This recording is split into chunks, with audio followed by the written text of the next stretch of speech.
বদলে গেল baggage rule. বিদেশ থেকে ফেরার সময় বিনা শুল্কে আনা যাবে মোট ১৯টি পণ্য।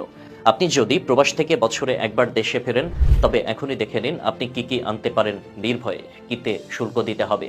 ঝামেলা এড়াতে রাখুন পণ্যের রসিদ বা প্রমাণপত্র, এবং মনে রাখুন ব্যাগেজ রুলের শর্ত মানলেই আপনার জিনিস আপনার কাছে থাকবে, জব্দের আশঙ্কা থাকবে না। নতুন ব্যাগেজ রুল আমাদের দেশে বৈধ পথে বিদেশ ফেরত যাত্রীদের পণ্য আনার একটি স্বচ্ছ, মানবিক ও বাস্তবসম্মত কাঠামো দিয়েছে। চলুন দেখে নেওয়া যাক বিনা শুল্কে কি কি পণ্য বিদেশ থেকে দেশে আনা যাবে। বিদেশে অবস্থান শেষে প্রিয়জনদের জন্য উপহার বা নিজেদের প্রয়োজনীয় জিনিসপত্র সঙ্গে করে আনাটা নতুন কিছু নয়। কেউ নিয়ে আসেন ল্যাপটপ, কেউ মোবাইল ফোন, আবার কেউ ছোটখাটো রান্নার সামগ্রী।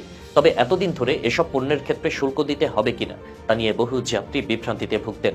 সেই বিভ্রান্তি এড়াতে এবং পরিষ্কার নীতিমালার আওতায় আনার জন্যই সরকার তৈরি করেছে ব্যাগেজ রুল, যার সর্বশেষ সংস্করণে এবার যুক্ত হয়েছে বেশ কিছু পরিবর্তন।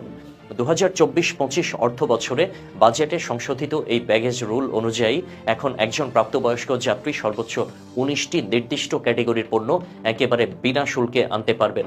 এর পাশাপাশি আরও ১১ ধরনের পণ্য আনা যাবে নির্ধারিত হারে শুল্ক কর পরিশোধ করে। এসব ক্ষেত্রে কোনো ঋণপত্র বা এলসি খোলারও দরকার পড়বে না। সরকারি নিয়ম অনুযায়ী ১২ বছর বা তার বেশি বয়সী যে কেউ ৬৫ কেজি ওজন পর্যন্ত ব্যাগেজ শুল্ক ছাড়াই আনতে পারবেন। ১২ বছরের নিচে হলে সেই সীমা ৪০ কেজি। তবে এসব পণ্যের পরিমাণ ও ধরন থাকতে হবে ব্যাগেজ রুলের নির্ধারিত সীমার ভেতরে।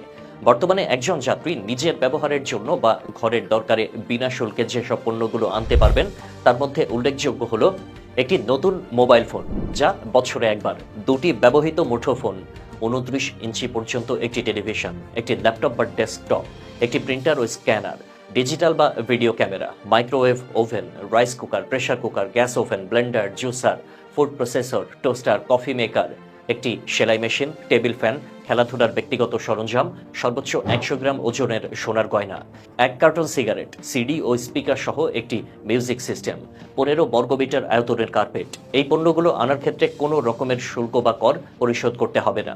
তবে মনে রাখতে হবে, সবকিছুই হতে হবে ব্যক্তিগত ব্যবহারের জন্য, বাণিজ্যিক উদ্দেশ্য নয়। সীমিত পরিসরে কিছু উচ্চমূল্যের ১১টি পণ্য আনা যাবে শুল্ক কর পরিশোধ করে, যেমন ১১৭ গ্রাম বা একটি সোনার বার। তবে প্রতি ভরিতে ৫,০০০ টাকা হারে শুল্ক দিয়ে ২৩৪ গ্রাম বা ২০ তোলা রৌপ্য বার, ৩০ ইঞ্চির বেশি টেলিভিশন, হোম থিয়েটার, রেফ্রিজারেটর ও deep fridge, air conditioner, dish antenna, HD camera, ঝাড়বাতি, এয়ারগান, তবে সেটা বাণিজ্য মন্ত্রণালয়ের অনুমতি সাপেক্ষে, ওয়াশিং মেশিন, ক্লথ ড্রায়ার বা ডিশওয়াশার। এই পণ্যের ওপর শুল্ক শুরু হয় ৩০০ টাকা থেকে, যা বড় পণ্যের ক্ষেত্রে গিয়ে ঠেকে ৯০,০০০ টাকায়। আল্লাহ হাফেজ।